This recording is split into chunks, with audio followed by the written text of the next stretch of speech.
Heavy Live with Scoop B. I am Brandon Scoop B. Robinson. Welcome to another edition. And on the line right now, we got a familiar face, Jemele Hill. What's going on?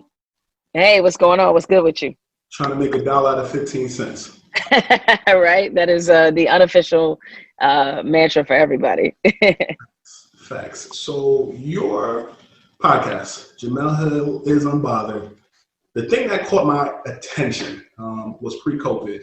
And the show was great. I've listened to a few episodes, but it was actually the Instagram outros.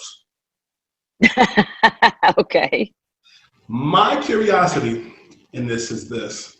Have you considered, with COVID and a lot of these interviews being digital, you in fact kind of doing a digital outro for your Instagram instead? A digital outro? No. I will. Here's the thing. I can't say I'm not I can't say it's been off the table, I guess. But that's an interesting thought. It's something I'd probably have to get with my social media manager and get her opinion on this. But look, I'm of the belief, especially when your name is on the show and knowing how much I pour into, making this podcast a listenable product, a product that I hope people enjoy, that nothing is ever off the table when it comes to how it could be improved. So I appreciate that suggestion.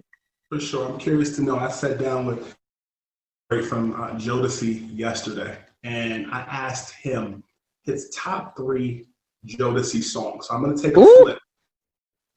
First of all, what are your top 3 Jodeci songs? I was like, wait, do I get that question? All right, for me, it would be Stay, Lately. Okay. And, I know that everybody would probably say Forever My Lady. And I do love that song. And that was a song I think that kind of exploded their popularity in many respects. But I'm going to go with My Heart Belongs to You. I like it. Yeah. The original question before I went on a tangent though was your top 3 interviews on Jemele Hill is Unbothered. Oh, okay. This is actually a much tougher question because I think they've all been really fantastic in their own way. But I choose to look at it almost as most memorable. Cat Williams would be one. For sure, because I didn't really know what to expect from Cat Williams. Of course, we see the comedian and we see like how lively he is and very sharp and on it in that respect. But he brought a level of thoughtfulness that I don't know if I hate to sound like I was like underestimating him, but I'm going to sound like I was underestimating him. But I just didn't know he had it, and I walked away from that interview thinking that he's quite brilliant. He really is. And so that was definitely one that I enjoyed quite a bit. For probably more comedic reasons, I would say Rick Ross. Yeah, Rick Ross is hilarious, and he's thoughtful too, but he's funny. And never did I expect to have such a detailed conversation about horse sperm with Rick Ross. That was pretty interesting. So, yeah, he was really, really, really, really funny. And, thinking about, because those are both from season 2, and thinking about what was like maybe my favorite interview here those are all, I'm sorry, interviews from season 1, but thinking about maybe in season 2, what would have been, one of my, kind of favorite interviews. It might actually be the one I just recently had. It's either one or two people. It's either Gabrielle Union or Steve Kerr. I'm not really, you know what? I know the one. It's Ellen Pompeo. That's the person. Yeah, Ellen Pompeo, as most people know her, Meredith Grey on Grey's Anatomy. And Ellen Pompeo was, I knew a lot about how thoughtful she was, and for that matter, for how she's been a ride or die for Black women and women of color in general. But hearing about her background in Boston, who's were shaped, and her being just very honest about why she has continued to be in this character for 20 years now. You know, a lot of people would have said like, oh, you know, it's because it's a gratifying character and this and that. But she kept it real. There was a certain home life she wanted, and she wanted to make money. And that's what it was. And there's nothing wrong with her saying that. I mean, she certainly gets, as an artist, she definitely gets something out of that from that standpoint. But she was also very real about the fact that financially, this allows her to have the life that she wants. And I think that's completely fine to say and to express. And also, you know, the way that she fought to get her money, being open about her salary so that other women could use that, and that the system of Hollywood couldn't pit women against one another. So I really enjoyed that conversation I had with Ellen Pompeo. Jemele Hill Unbothered is her podcast available on Spotify. Jemele, I remember you at Poynter Institute in 2007. Mm-hmm. I was a college student, and back then, your knowledge and your insight on things, in my opinion, was ahead of the curve. That being said, what did you make of the debate the other night? So what I made of it was that I think what we saw there was kind of two Americas, if you will. In the America that is, you know, I think in existence now, it's an America that allows Mike Pence, as a white man, to fully and comfortably and confidently express himself and not be apologetic about his behavior, about his interruptions, about, you know, just telling lies. And the difference just being that he's just nicer about it than Donald Trump is. So, you know, that's kind of, emblematic of America. But the other part of that is Kamala Harris, who is extremely accomplished, but also very aware and cognizant of how Black women are perceived in this country, how a Black woman in her power position is perceived, and having to navigate her authenticity at the same time trying to debate, you know, against an office she's trying to win. And looking at some of the responses to Kamala Harris, people calling her aggressive, the president referred to her as this monster. He didn't even call her a monster, this monster, as if she's a thing out here to dehumanize her.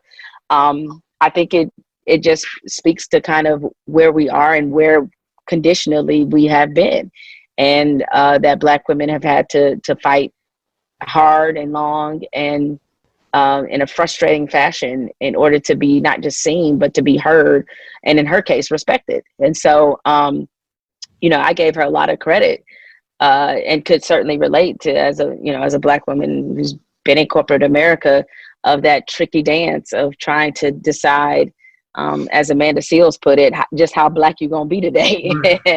and that was what we saw her managing kind of in real time, is knowing that because she's a Black woman, a woman of color, that every movement that she makes, every part of her demeanor is going to be up for scrutiny, and his is not.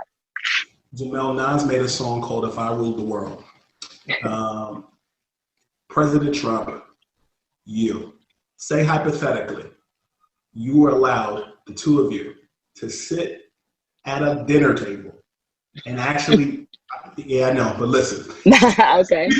If you guys were able to sit at a table, not McDonald's. Okay, I was about to say the meal is important. Yes. Right. So I don't want Chick-fil-A or any of that. What kind of meal would it have? I'm going here with this, but what kind of meal would it have to be? Well, I mean, you always look for common ground, and at least based off what I read, is that the president enjoys a good steak, and so do I. I just don't put ketchup on mine because I'm not a heathen. And so I would say a nice steak would be a good starting place of finding common ground. Okay. T-bone steak, cheese, eggs, and Welch is great. Preferably.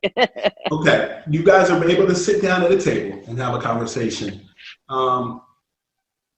If you had all the time in the world at that table to sit and have a dialogue, what points would you like to convey to him that maybe he doesn't know? Well, I mean,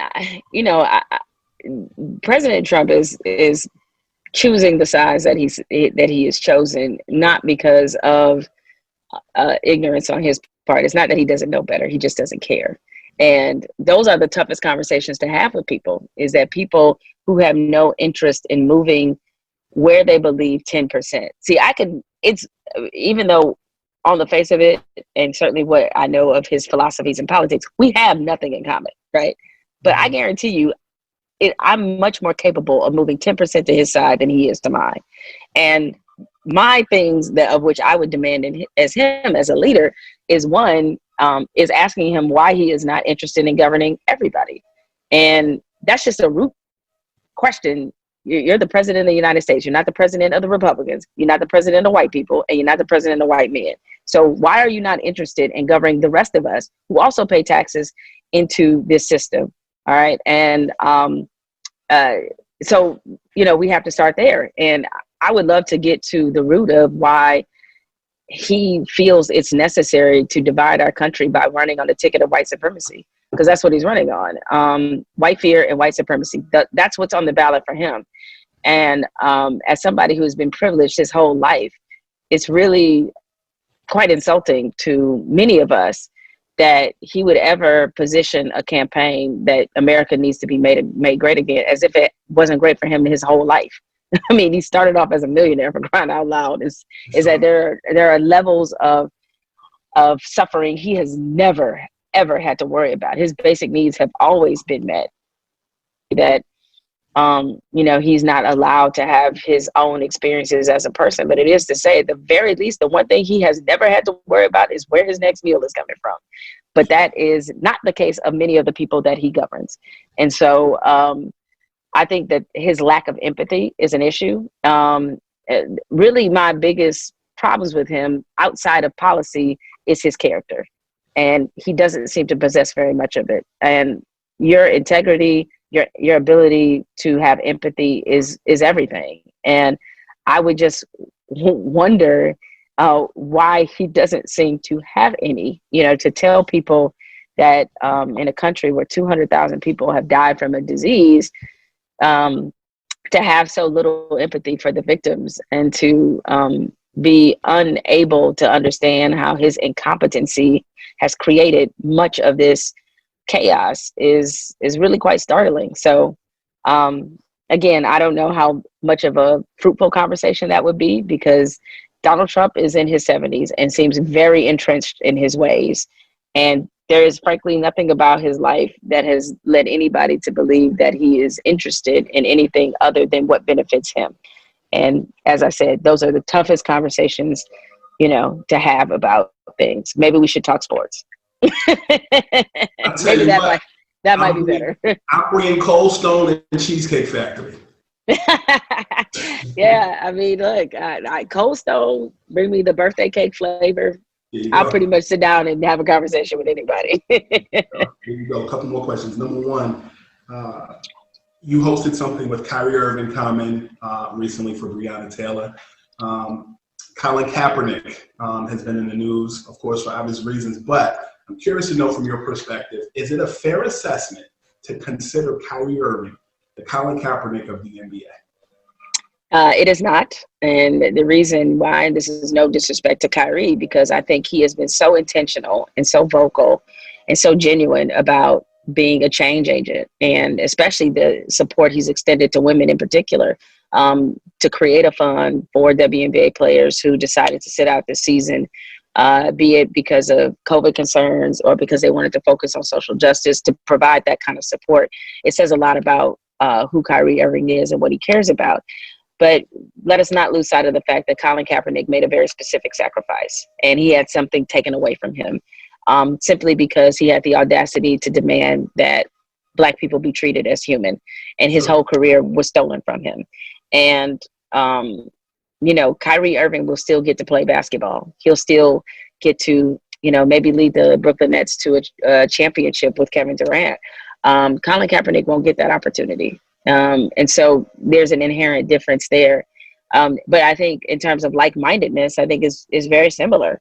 There's that, Kyrie is about liberation and equality, and support. And so I think Colin is about those very same, values. But, I think, the difference is that Kyrie will be able to use his sports platform to continue to promote the things that are important, and that part of it was taken away from Colin.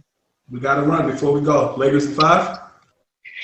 Yeah, definitely. I think they end this. I have to say, I did think this was going to be a little bit more of a challenging series for them, just because, um, you know, just looking at some of the matchups, and the way Miami was playing coming out of the Eastern Conference Finals. I mean, they're a very hard nosed team, and they can create a lot of problems. But obviously, injuries have played a role in it.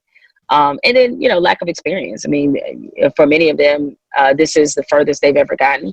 And even though I know it's the bubble and that's your traditional finals experience, the fact that LeBron has played in so many finals games, just the finals is important. And, to have somebody like Rondo, who also is somebody who's been very, experienced. I think, this is obviously the Lakers' year. And I know there will be for some a temptation to sort of discredit this championship because of the way it happened, but I think that's being really unfair. And besides, it's not like the Lakers came out of the blue; they were the favorites at the beginning of the season. So it's like, all right, the only difference is they're just playing in Orlando. That's really what it is. So, yeah, I think this will be another championship for them. I think they're 17th as a franchise. You heard it first, Jemele. Thank you for joining us. I'm happy for you. I'm proud of you. Oh, thank you. I appreciate it. You're welcome. Talk to you soon. All right. Take care.